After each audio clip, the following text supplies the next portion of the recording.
تمہارا صبر ہی تمہاری سب سے بڑی طاقت ہے۔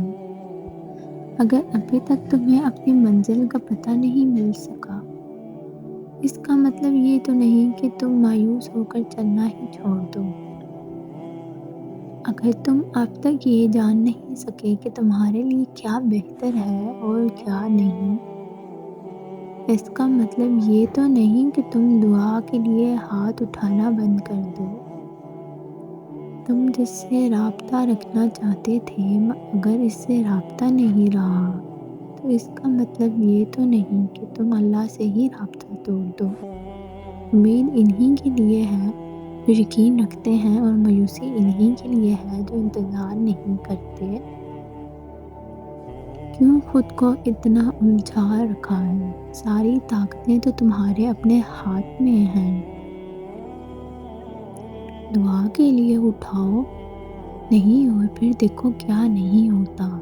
تمہارا صبر تمہیں ان مقامات تک پہنچا سکتا ہے جس کا تم گمان بھی نہیں کر سکتے، اور اس کے لیے تمہارا یہ جاننا ضروری نہیں کہ آگے کیا ہوگا یا کیسے ہوگا۔ یہ کام اللہ پہ چھوڑ دو۔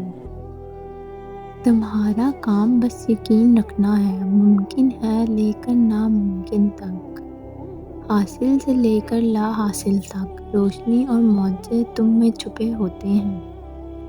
انہیں تم نے خود ہی ڈھونڈنا ہوتا ہے۔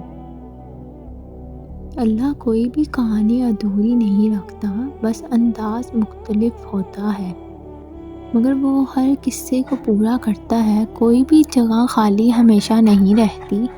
اللہ اسے ہمیشہ کسی نہ کسی بہتر چیز سے بھر دیتا ہے۔ زخم کوئی بھی عمر بھر نہیں ستاتا۔ اللہ کوئی نہ کوئی مرہم کا ذریعہ بھیج ہی دیتا ہے۔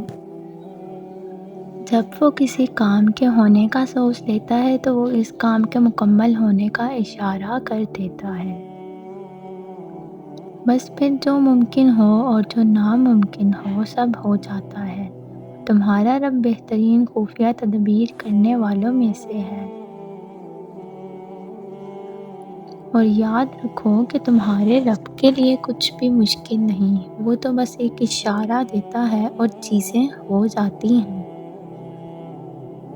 وہ ایک حکم دیتا ہے اور بادل کا ہر حصہ بارش بن کر برسنے لگتا ہے۔ وہ ایک حکم دیتا ہے اور خزاں کے سبھی پتے ٹوٹ کر زمین پر گر جاتے ہیں۔ تمہارے رب کے لیے کچھ بھی مشکل نہیں۔